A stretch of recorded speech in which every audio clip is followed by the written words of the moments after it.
I have a confession. Size does matter. Now, before I became this physically imposing 5 feet 8 inch, 152-pound person that you see before you, I was small. And I became a football reject. Now, my road to pig iron pink slip started inauspiciously. I was born to a single mother in Charlotte, North Carolina. She was a 5 feet 9 inch, 135-pound, lean, mean parenting machine. She called me her son who always knows what he wants to do. And to this day, her strength guides me. Well, my mom was a catalyst in a number of situations that at first seemed random, but in retrospect, they actually were things that guided me down my path to my gridiron Waterloo. Things like teaching me how to ride a bike. How did she do it? She put me on a bike at the top of a hill and pushed me down and said, ride. Now, you'd be amazed at what you can do with the right motivation. Things like she bought Encyclopedia Britannica from a traveling salesperson. And reading those books opened my eyes to a world of things beyond the horizon. It helped me to see the possibilities. She did things like moving us to a new neighborhood where there were generally two groups of people who were in my age. There were the athletes and the thugs. Now, being kind of bookish, I didn't fit very well with either, but the athletes took me under their wing. And they taught me how to play tackle football with big people and small people. And then last but not least, my mom actually helped me to become a better person by helping me to become familiar with challenge. Now, all this comes into play because at the end of that time, I decided that I wanted to play football. And she did one other thing. She actually bought a new television because that new television allowed me to watch football. And I happened to see this thing about these guys called Notre Dame, Fighting Irish. Coach Ara Parsegian, Tom Gatewood, Joe Montana, you know. So I was in love. There's something magical about Notre Dame. And I hatched the plot. I said, I think I want to be the first black football coach for Notre Dame. So obviously to do this, I have to play. So I start to become a student of the game. I study plays, I study players, I learn about people like Jimmy Lackey, a 5'8", 155-pound defensive back for the Memphis State Tigers. Jimmy described tackling as being a bag of cement and you throw yourself at the running back. I learned things like coaching. Joe Paterno, who before he became a coaching legend, he wasn't a really great football player. So with that background, the only thing I was really missing was, oh yeah, I really need to play football, organized football, to be a coach. So I studied the game, and then I took my 5-foot-tall, 98-pound self to my mom. And I had to get her permission, obviously. So I approached her, and I looked up, I said, Mom, I want to play football. She looked down at me and said, no, you're too small, you get hurt. But I persisted, because there were 2 weeks to tryouts. Can I play? No. Can I play? No. Can I play? No. Well, this is reaching a boiling point.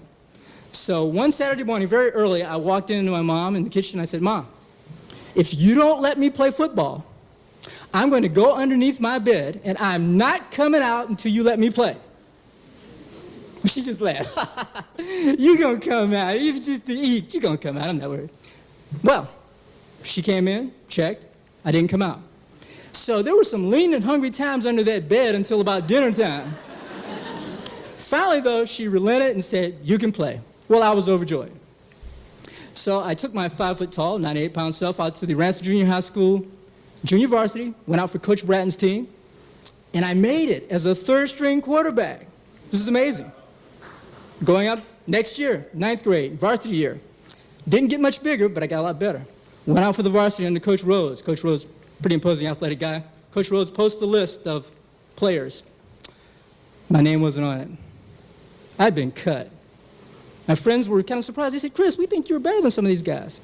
So fueled with righteous indignation, I approached Coach Rhodes and I said, Coach, why'd you cut me? Coach looked at me and said, Chris, you were actually good enough, but you're just too small. I mean, Go to high school and focus on academics or something, you know. Well, ladies and gentlemen, Coach Rhodes might as well have lit a fire under a full gasoline can, because you can just cue the Rocky music. Mom buys some plastic weights with cement in them, and she gets a little bench, and I'm lifting weights, and I start drinking Nutriment to put some weight on, and running wind sprints every day, and running around the neighborhood, and people are starting to notice.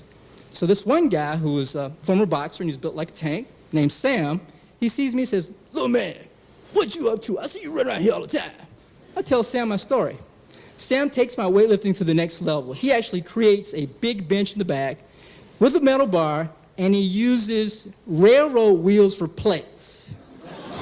So I'm getting a little strong here. I show up at North Mecklenburg Senior High School, their junior varsity tryouts. I'm now pumped up to 5'5", 106 pounds of muscle. Yeah. Try for the team. I make it as a reserve defensive back or wide receiver. After that, I'm feeling pretty good, but my friend Bobby and I, we had a decision, because he was a reserve also. We could either in the 11th grade go out for the junior varsity and probably start, or go out for the varsity and risk getting cut. Bobby took the junior varsity, I took the varsity. What can I say? So, I'm up to 5'6" and 116 pounds then. Okay, so now I'm feeling pretty good. We go out, and the spring trials are two-a-days, and they're very important. First practice of the two-a-day session. I happened to put a perfect textbook hit on the then starting 5'9", 162-pound defensive end and laid him flat out. I mean, the whole practice was silent for a second. Oh, encore, I come back for the afternoon session. There's a tackling drill. The defensive backs are supposed to tackle linemen and linebackers. I happened to get this guy who's 5'10" and 240 pounds. I put him down. The defensive folks get so excited, they're just screaming around, and Coach Leroy Holden comes up, he says, "Listen to me, if you hit people and you hustle, you won't play for me." Well, I made a team. So, I come back for my senior year. I'm now 5'7", 124 pounds and a senior. And, well, you know, I needed a ride home one day after practice. So I get on the bus, I was going to stop by junior high school and pick up some other folks and take them home. And I get off at Ranson, I'm there with my friend Bobby, and we're talking. And guess who walks up to me? Coach Rhodes. Now, Coach Rhodes is there, and in my mind, my gut level, I'm thinking, I'm going to curse this guy and razz him mercilessly for life. But no words are coming out. I'm speechless. So as I'm standing there, and Coach Rhodes says, "Well, what are you doing here?" And I'm looking at him. Bobby jumps in and says, "Oh, Coach, haven't you heard? He's the starting cornerback for the North Mecklenburg varsity football team." Well, Coach Rhodes' mouth dropped wide open. Now, I got to tell you, with a little bit of feel me type enthusiasm, I was surprised. I thought Coach Rhodes' silent response was pretty exceptional for some guy who previously had advocated the rule that size does matter. But I think Coach Rhodes forgot the exception to that rule, which is sometimes it's what's inside the person that matters more. Hey. Yeah.